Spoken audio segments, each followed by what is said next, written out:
primeiro deles é Anselmo da Cantuária, certo? Anselmo da Cantuária, então, ele apresenta a sua contribuição principal, né, quando ele lida com a pergunta por que Deus se tornou homem, ou em latim, cur Deus homo.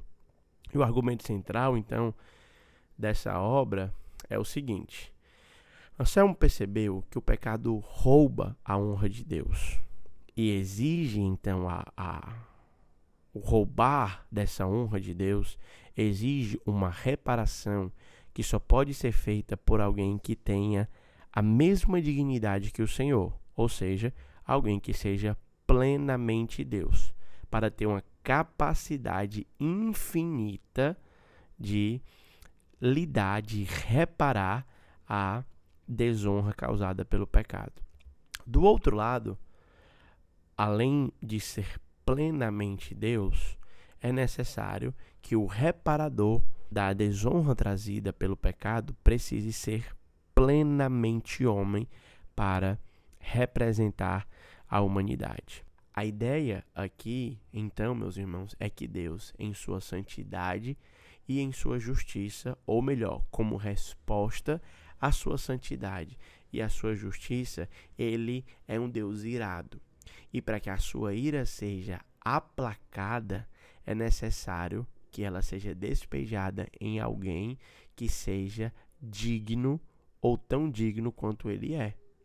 Essa é uma pergunta que às vezes as pessoas fazem. Por que a morte de Cristo, que durou apenas um dia, e não um dia inteiro, mas um turno, ela é capaz de expiar os pecados que toda a humanidade cometeu em todas as épocas?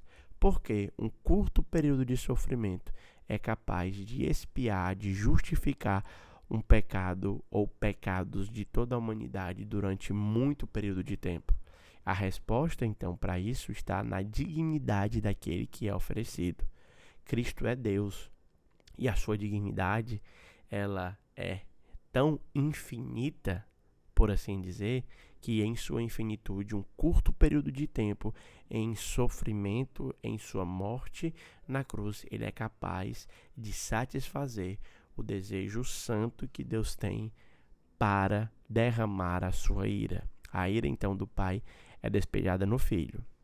Agora, de um outro lado, esse Cristo que vem a nós nas Escrituras, ele também é pleno homem. E o que Anselmo percebeu foi que a sua plena humanidade é que dá a ele o direito de nos representar perante o Pai.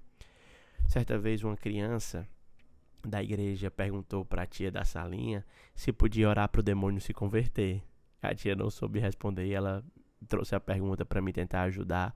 E a resposta que eu dei foi o seguinte: é claro que nós não podemos orar para o demônio se converter. Porque ainda que o demônio se arrependa dos seus pecados, ele não tem um substituto para pagar a sua culpa. Jesus é pleno Deus, mas é pleno homem. Ele não é pleno Deus e pleno anjo. Jesus não se angelificou, mas ele se encarnou.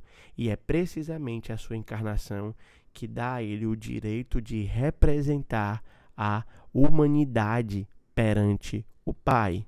Por isso, então, Anselmo concluiu que é necessário que um Deus homem faça a reparação. Ninguém pode reparar a si mesmo, ninguém pode reparar outros. Nesse sentido, apenas Deus em Cristo é capaz de fazer isso.